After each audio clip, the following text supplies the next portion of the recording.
Today, we're joined by Mark Walls, the Vice President of Client Engagement at Safety National. Welcome, Mark. It's so great to have you on. Well, thank you for having me. So, Mark, you have been in work comp for a minute. Yeah, I've been in the workers' comp industry for over 30 years, always working with self-insureds. I started with May department stores and was part of their self-insured, self-administered workers' compensation team. And after 20 years on the claims side, I moved over into my current role at Safety National, where I oversee client engagement and communications and am part of the government affairs team. We are going to talk today about the big picture of workers' compensation and basically what the data tells us a little bit about workers' comp, but we're going to talk about the real picture of what is workers' comp. Tell me why that is an important thing for us to talk about today. You know, let's start out with the data. People always like to look at the data to understand what's going on with certain lines of insurance. And that's a very difficult thing to do with workers' compensation because there's no one single source for information. You've got the NCCI, which collects data from 20-some states. Then you've got the independent bureau states like California's WCRIB and New York and some others that are separate. Then you've got the self-insureds who don't report their data into any of these bureaus. And each of those segments makes up about 1/3 of the total market. So it's really tough to look at the big picture of what's happening in workers' compensation because of that segmentation of data. So you've always got to take a step back and say, well, this is what it's showing, but what's the data source behind it? Tell us a little bit more about Safety National and what the role is of Safety National in this and your role within Safety National. So Safety National is a commercial casualty insurer and reinsurer. We are actually the largest and longest provider of self-insured excess workers' compensation coverage. Our workers' compensation is our main focus product line. We've been doing this for 80-some years. While we may not be a household name, we're big in the industry. We insure about 1 out of 13 workers in America. And for anyone who's not familiar with what excess means, can you define that quickly? So yeah, in the self-insurance world, you have excess workers' compensation policies. So it's a policy designed to cover catastrophic losses above a certain retention for self-insured employers and groups. And so, you know, as an example, our policy will attach at claims that exceed $1 million.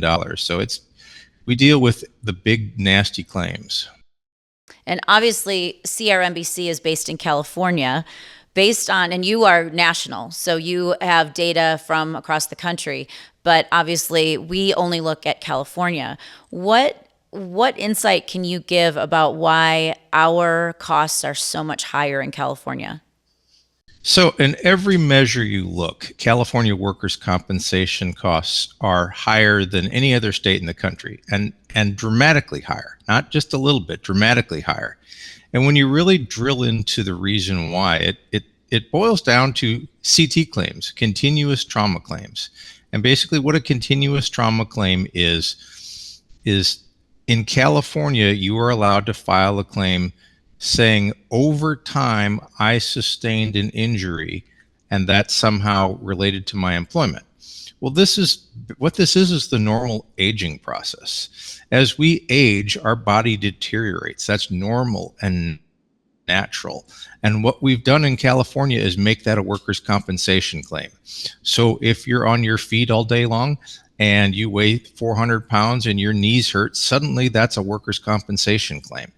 And so what you've done here is shift what should be covered under the healthcare system into the workers' compensation system. And when you look at the numbers out of California, it's staggering.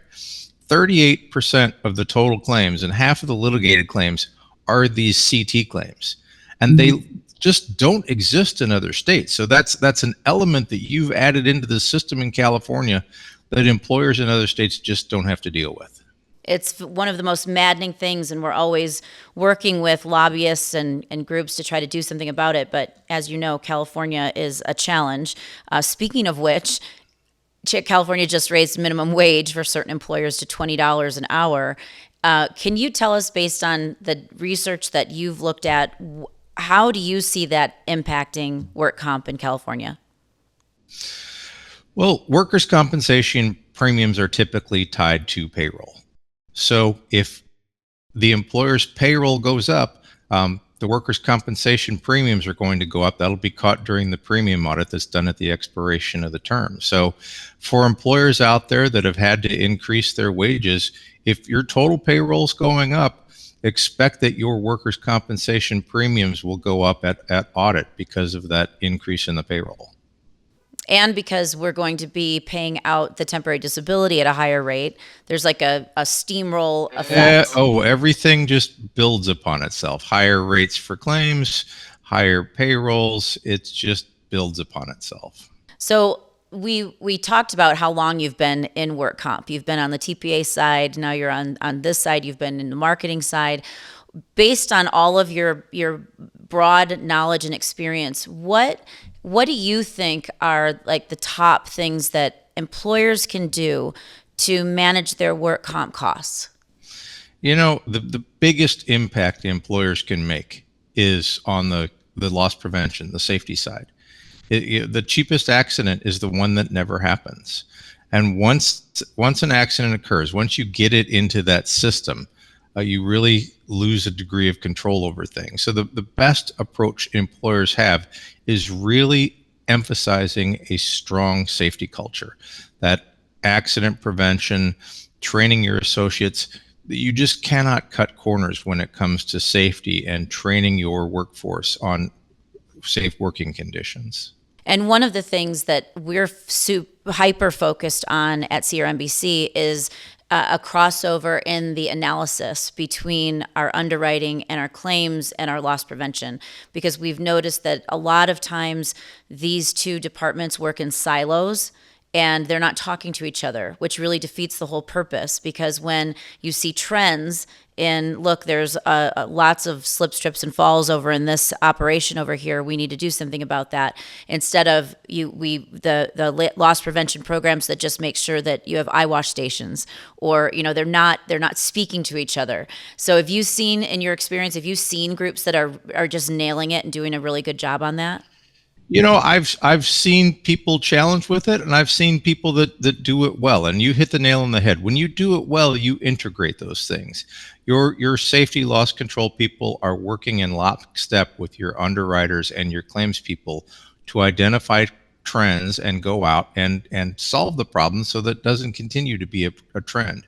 Where it doesn't work is where you have employers where safety and loss control is on the operation side and workers' compensation's under HR or finance. And as you say, they're in different silos. They don't talk to each other. And so the claims will see a trend, but they don't pass that information on to the safety, who then fixes it so it doesn't keep reoccurring over and over again. So the key is having that integrated model like you described, where your safety and your underwriting and your claims people are working closely together. And when you're talking about loss prevention, one of the keys to that is avoiding catastrophic claims. And that's what Safety National focuses on, is the coverage for catastrophic claims. Let's talk about that a little bit. Over the lifetime of CRMBC, we've been around for over 21 years. We've had a handful of them. Not many, but a handful of them. So obviously, we're only restaurant and food service. First, can you just give us big picture? Which industries are the biggest culprits for having claims that pierce the excess? The higher hazard industries tend to have more catastrophic injury claims, as you can imagine. So construction, public entity with first responders like police and firefighters, they tend to have more of these claims. But the reality is these types of injuries can happen in any industry. I mean, you've seen them in your pool. We've seen them from the simplest things. I mean, the most common elements are car accidents, are falls. A simple fall. Somebody trips and falls and they hit their head wrong, and you could have a brain injury. And it's as simple as that. And we've seen that on the most minor looking accidents. A person falls and lands wrong and hurts their spinal cord or suffers a brain injury, and suddenly you have a catastrophic claim. So it can truly happen in any industry. Can you tell us some of war stories of how big these claims can get? Well, there's been some studies around this that show that these catastrophic injury claims are less than 5%, less than one half of 1% of the total, but make up close to 20% of the total costs. Now, those studies were done by NCCI and looked at data that was 10 years old. Well, I will tell you, we track development on our claims out 50 years. So they don't stop developing at 10 years. These catastrophic injury claims go on for a long time. How big is big? The biggest claim that we've heard of in the industry was about $40 million. That was Wow. a multiple worker severe burn claim. Wasn't one of ours, but that's the biggest one we've heard of. On our end, what we're seeing is the big claims are getting bigger, and we're also seeing more of the big claims. And really what's driving that is a few things. It starts with medical advances. Medical technology, it keeps advancing. We see it all the time, all the incredible things medical science can do. But that comes at a cost. So as an example, accident survivability for severe injuries is up dramatically over the last 10 to 15 years, which means, the care at the scene, the use of air ambulances, the care that they receive at level 1 trauma centers, people are living that used to die. But those then turn into be very expensive multi-million dollar claims. The other thing that we're seeing is for these severely injured workers, the medical science has gotten much better at preventing the types of complications that would severely restrict life expectancies. And so people with these severe injuries are living much longer. So what does that mean? 20 years ago, somebody that had a severe spinal cord injury, say a quadriplegic, their life expectancy was usually less than 10 years. Now that person could live a near normal life expectancy. So think of that. Somebody in their 20s suffers an injury like that. They could live another 30, 40, 50 years, all while requiring round-the-clock attendant care and home health aides and things like that. So what we've seen in our data is over the last 6 years, we've seen a 91% increase in claims that are 2 million above the self-insured retention. So that is, our clients are retaining an average of $1 million, and we're seeing a 91% increase in claims that are 2 million above that 1 million. Wow. Over that same period of time, we've seen a 183% increase in claims with an incurred over $10 million. So Wow.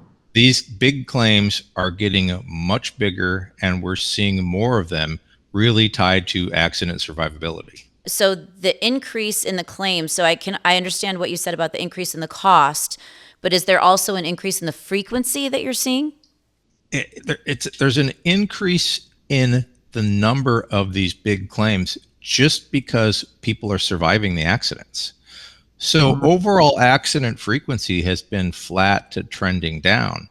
But for these big claims, because the medical is doing such a better job saving lives, we're seeing more of these big claims just because of people surviving what would have been a fatal accident 10 years ago. Right.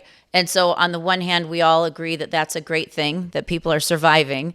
And then in the reality of being a carrier and being a self-insured group, and this is probably a philosophical question, but also a policy question. What do you think is the solution? What needs to happen here? Is this sustainable? It's reality. So, you've seen for a number of years, workers' compensation really has been viewed as the stable casualty line.